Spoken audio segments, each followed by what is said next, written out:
His object, he told them, was to request His Holiness to send him 100 men of learning, thoroughly acquainted with the principles of the Christian religion, as well as with the 7 arts. They were to be qualified to prove to the learned of his dominions, by just and fair argument, that the faith professed by Christians is superior to, and founded upon more evident truth than, any other.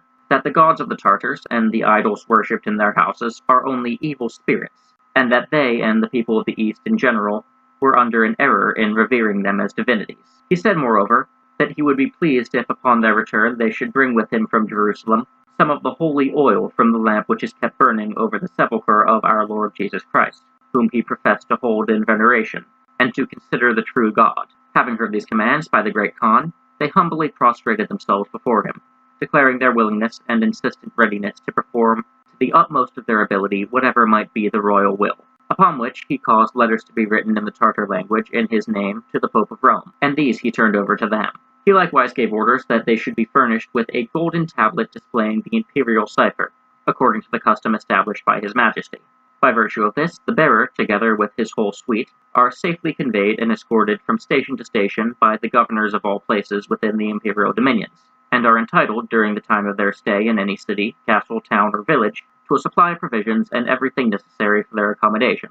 Thus honorably commissioned, they took leave of the great Khan and set out on their journey, but had not proceeded more than 20 days when the officer named Kogatal, their companion, fell dangerously ill and, unable to proceed further, halted at a certain city.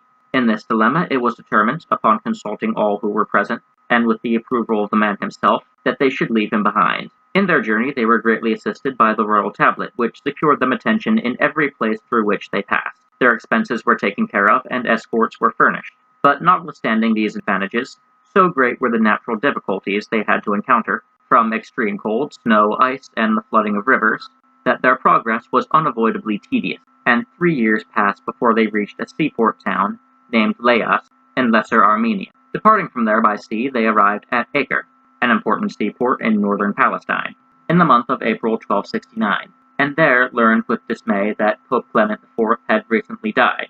A legate, whom he had appointed, named Tadalo of Piacenza, was at this time resident in Acre, and to him they gave an account of the mission they had been given by the great Khan of Tartary. He advised them by all means to await the election of another pope, and when that had taken place, to carry out their embassy.